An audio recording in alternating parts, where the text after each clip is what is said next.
Welcome everybody to round 1 of the Harry Potter TCG Revival February tournament.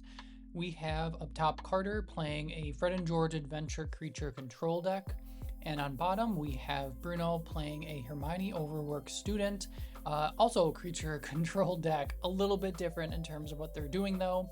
Up top, Carter is trying to use Fred and George Weasley's ability, which reduces the cost of action cost of adventures by 1 to play an adventure, cheat it out, and then be able to still play a lesson or a creature. And on bottom, we have essentially trying to recur lessons while playing creatures that discard lessons. So it'll be an interesting game to see which of these creature decks can pull ahead and which of their bit of control elements in them helps as well. So Carter gets off to a really great start playing Letters from No One. That will let Bruno only draw cards for actions and also playing a lesson. And that just forces Bruno to spend his first turn drawing cards. He could resolve this, but he doesn't necessarily want to. But on his second turn, he does resolve it. Hermione Overworked Student allows him to use one action to put 2 lessons from his discard pile into play. So Bruno's going to throw all of his lessons in the discard pile because Hermione turns on when I believe you have 4 lessons in the discard pile. So Letters from No One is going to activate her effect. So Bruno's not actually losing cards here. He's going to be able to pull them out of his discard and play them as if they were in his hand. So this is actually a decent opening for Bruno. Hopefully he can turn this into some kind of good advantage.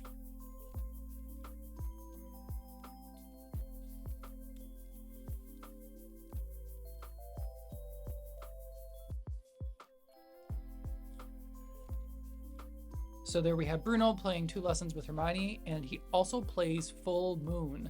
So Full Moon is an event that provides a potion power, and then if you have at least 5 other lessons in play, your creatures will do 1 more damage. So it's kind of like a lesson that does cost something to play, and then later on in the game, that lesson is going to do something else, as long as you can get up to that requirement. Really cool, flexible card here. Bruno's playing it because even if it never does 1 more damage, it has that potential all the time, and it's still providing another power. Carter comes out with a Hagrid Needs Help that will take away 1 action of Bruno's every turn. Bruno can solve this by taking 8 damage, and then he can draw 3 cards if he wants to for the reward for solving it.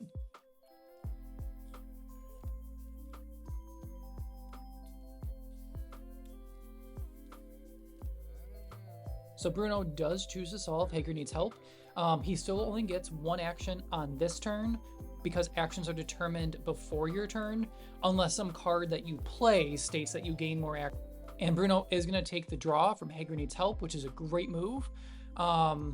And then he's going to be able to play a Baby Dragon because that Full Moon does provide 1 power, and Baby Dragon ties really well into what he's trying to do with his starter. So Baby Dragon is going to discard lessons from play, and then Bruno can use 1 action to get 2 actions, or to get 2 lessons back with his starter. Really great strategy there. It's off to a good start. Baby Dragon does do 3 damage a turn, which definitely puts some early pressure on Carter. But Carter comes back by playing a Pep Talk, so Bruno will have to use his first action to draw a card unless he shows Carter a card with printed power cost 8 or more. And then Carter uses action 2 to play a Baby Acromantula. So this is something that we will probably see from Carter for a lot of his games in this tournament. He will play the baby and then use it to go search another one in his deck, add it to his hand, and then if he has more actions, play the second Baby Acromantula, go search a third, and just rinse and repeat until all 4 are in play. It's a great way for Carter to thin his deck, and then also to get those babies into play and just do a lot of damage. So Bruno not really doing a ton other than playing some lessons from discard using his starter's ability.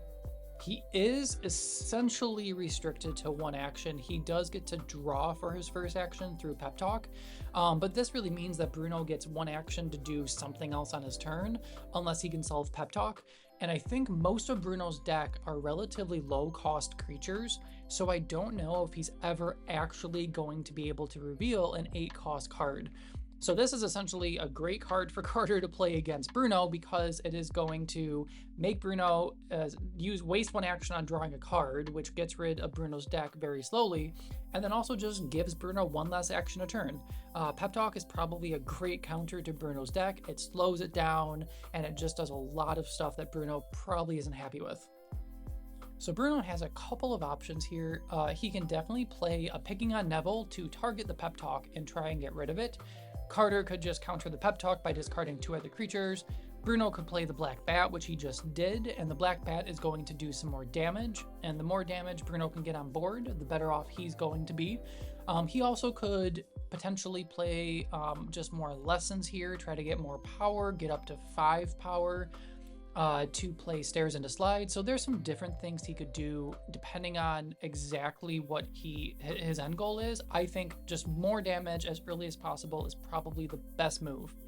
Carter is going to play a Transfiguration Lesson and then is going to play a Stairs into Slide, and that is going to let him choose a card with a printed power cost that his opponent played since the last turn and discard it.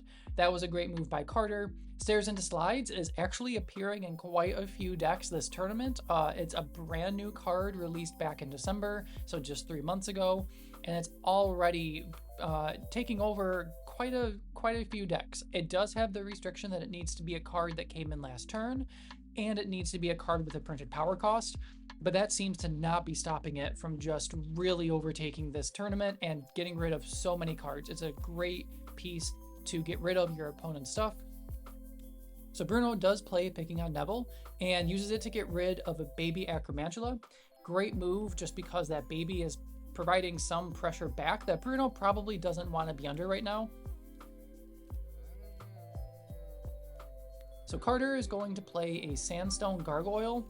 This is normally a fantastic card to play because it will do 1 damage on average, but 3 damage total if your opponent doesn't have creatures in play. Unfortunately, Bruno's deck is also a creature-based deck, so Sandstone Gargoyle will not get the extra boost. It's still a damage per turn, it's still doing something, it's just not as strong as Carter would like.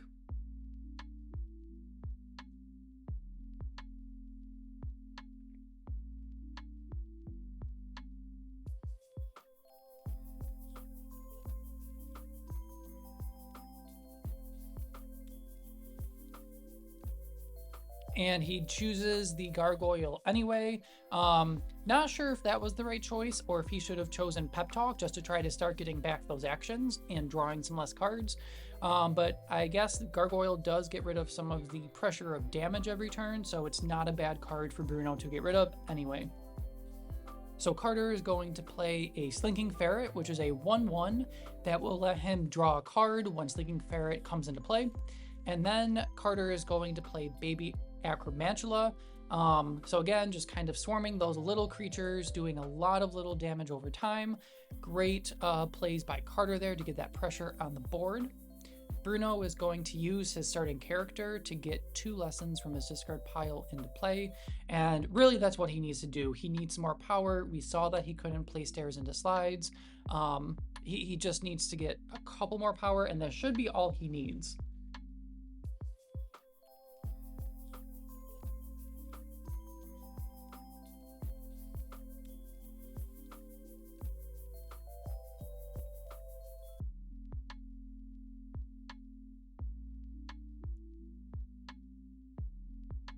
So Carter is going to play another Baby Acromantula. We just see this all the time by Carter, which is fantastic. And I just want to give a shout out to Peter Siewerski, I believe is his name. He did custom art for Baby Acromantula, Aragog, and Aragog's Lair, and it is fantastic art. Really pays homage to the original art of the set, and it's just beautiful. So shout out to that artist there.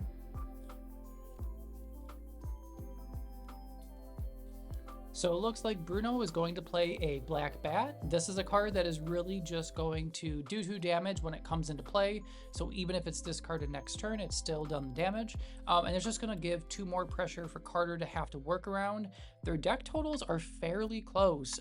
After Bruno took that 4 damage from Carter's creatures, He has 11 cards left, whereas Carter has 14. And as I say this, Carter plays a Madame Pomfrey. We see one in Carter's field and in Bruno's hand. Pomfrey is a unique card, which means that there can only be one in play on both players' side of the board. The exception being if both players start the same starting character. What this does is it means Carter's going to be able to heal 12 non-healing cards to the bottom of his, or I believe shuffle into his deck. And this also stops Bruno from being able to use Pomfrey at all unless he can get rid of Carter's in some way. Great move by Carter, really.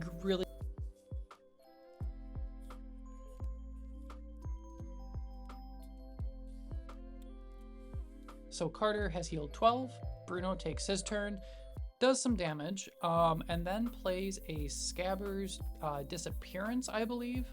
And this is a 5-cost event card, where once during each of his turns, whenever one of their creatures does damage to an opponent, they may discard that creature, and if they do 4 damage. So essentially, the Black Bat, for example, did 2 damage at the beginning of turn, and Scabbers Disappearance will allow Bruno to discard that creature to do an additional 4 damage.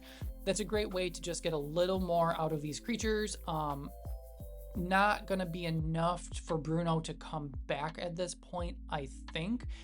Bruno is down to 5 or 6 cards. Carter is still up in the teens. It's just so far for Bruno to go to catch up. I don't think Scabbers Disappearance is going to be the game changer that he needs.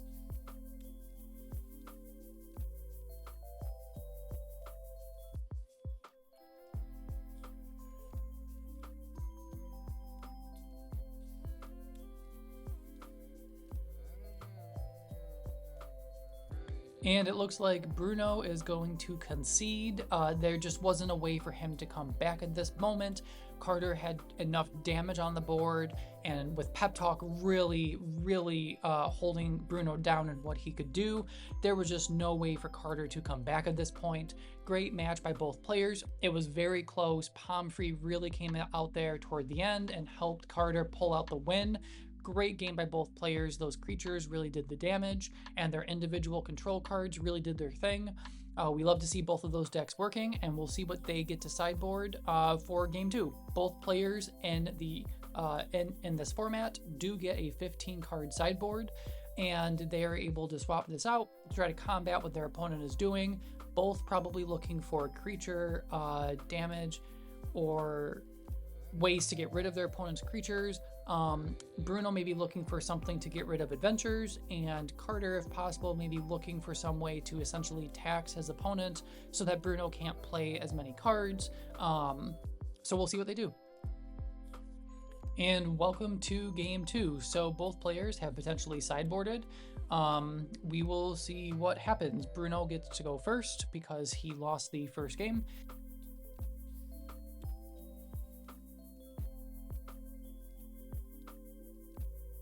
So Bruno starts out and turn 1 plays Madame Pomfrey. Great move there. Really great move after seeing that Pep Talk come down. So Madame Pomfrey does cost 2 actions, and Pep Talk would essentially shut Bruno out from playing characters. So that is a really great move by Bruno. He can save that card and use it for later in the game. He doesn't have to use it anytime soon. So that's fantastic. Pep Talk again is going to make Bruno draw for action 1.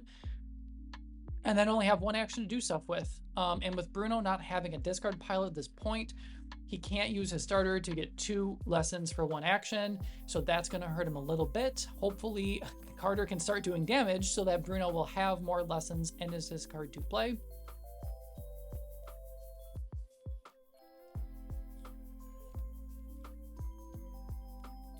Carter is just early game getting down a bunch of lessons, and this is going to help him play a lot of his creatures and then some of the removal pieces that he has as well. Bruno is using that fetch lesson to go get a Care Magical Creature lesson from his deck, and then is going to play another fetch lesson before passing the turn back to Carter.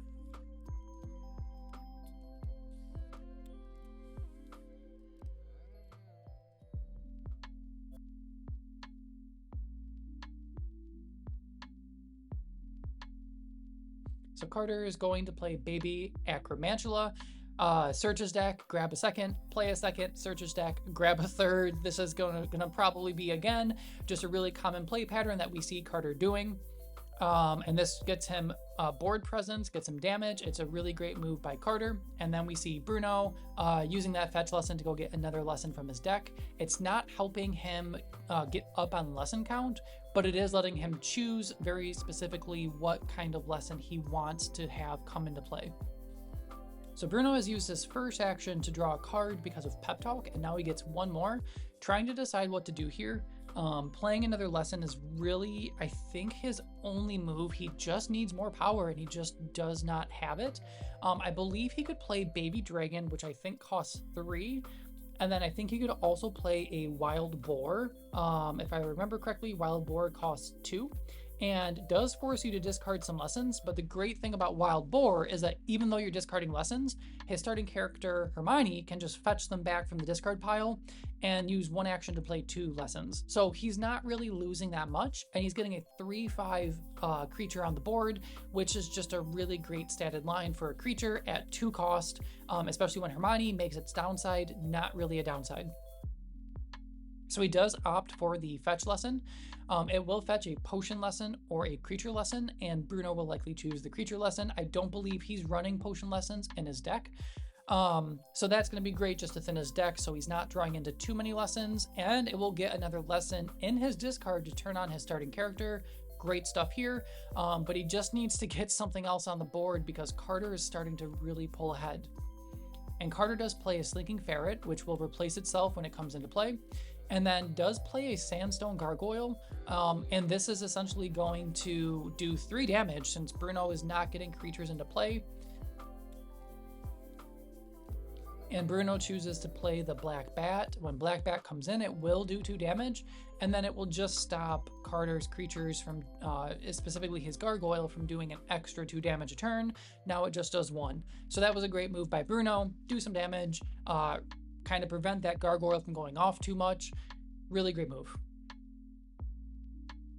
A quick note about Pep Talk as we're waiting for Carter to take his turn. Pep Talk is a brutal adventure sometimes because it does restrict your action count and does also make your opponent draw for action 1. But it's also one of the adventures that is most easy to solve. You just have to reveal a card with printed power cost 8 or more. We often tell people to build a deck with at least 1 or 2 cards with 8 power in it. You may likely never play that 8 power cost card, but it's just a counter to Pep Talk, or at least sideboard cards that have 8 printed power. Seems that Bruno did not do that.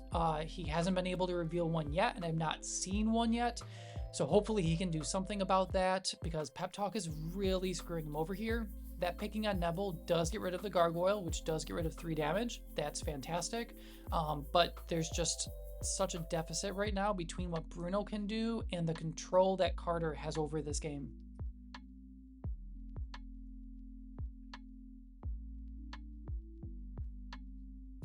So Bruno is going to play Flying Motorbike. That is a rarely seen card because it is very specific. But it's just a great piece, really. I'm super happy to see him play that. I believe this might be the first in any tournament that we've seen that card used.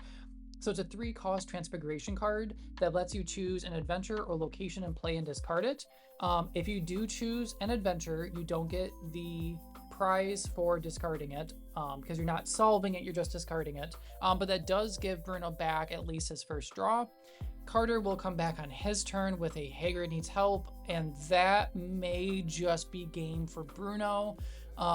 He's going to have to take 8 damage to solve this.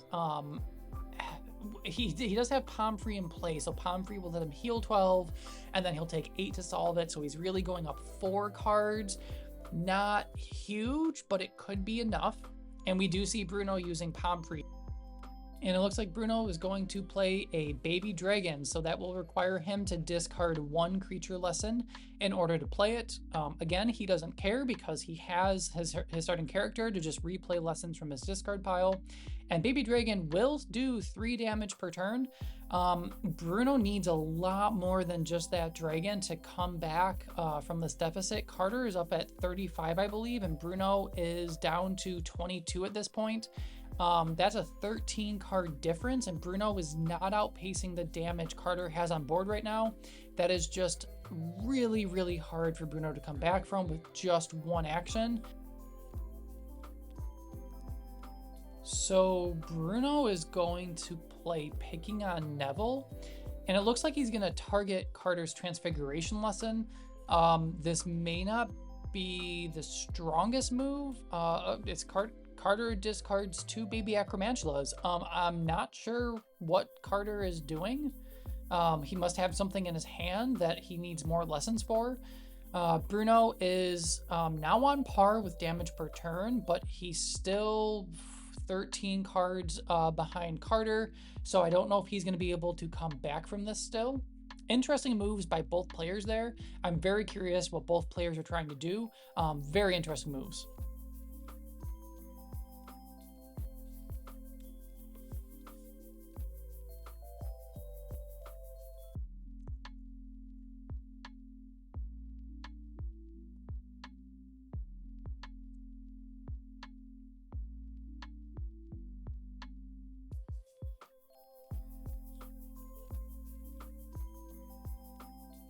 So Bruno's going to play another Picking on Neville on Slinking Ferret. So he is using 1 action per turn to slowly get rid of Carter's creatures. And Bruno is now ahead on damage per turn, 3-2. Carter is still up at 25, and I believe Bruno is down in the teens, so not necessarily quite enough, but he is slowly closing that gap.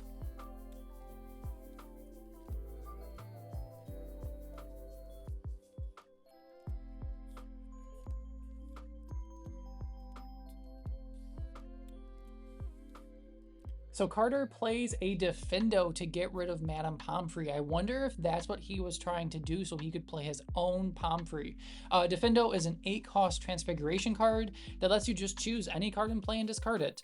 So it's great removal for a character that is taking up the space of a character you want to play. So Bruno has a couple of lines of play he could do. He could use his starting character to play 2 lessons from his discard, get up to 5 power, and then next turn play the Black Bat, play the Wild Boar. He could just play the Wild Boar now and then play another Wild Boar next turn. Couple of different things he could do. It looks like he does go the route of using his starting character to play 2 lessons from his discard pile. He must want to do something potentially with that Black Bat, potentially play Scabbers Disappearance again, which does cost 5. So now he has more options than he had before, different ways he could go. But Carter is going to play, Carter is going to use the Pomfrey he played to heal 12 from his discard pile.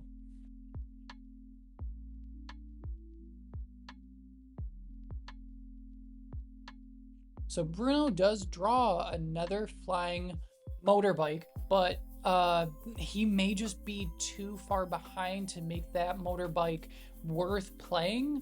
Might be better off just playing some creatures, but Carter did just show that he threw some Drawing the Swords into his deck, and that is just an easy way to get rid of his opponent's creatures. Bruno is going to use that 1 action he has to play a Black Bat. It will do 2 damage upon entering. But Carter is now up to 28 cards, I believe, while Bruno's down to 12 after this turn down to 10. With Carter being almost triple the number of cards in deck Bruno has, Bruno's really going to need some huge move here in order to come back from this. And Carter plays Drawing the Sword to get rid of Bruno's 2 creatures, and Bruno says good game at that point. There's nothing he can do with his creatures discarded, and 1 action per turn and 10 cards left. He just cannot do enough. Great game by both players. Those creatures really went back and forth a lot. It was really exciting to see that, and just to see the versatility of creatures and the different types of creature decks these two players built. I'm excited to see what they do in future games. Thank you everybody for watching, and good luck to both of these players.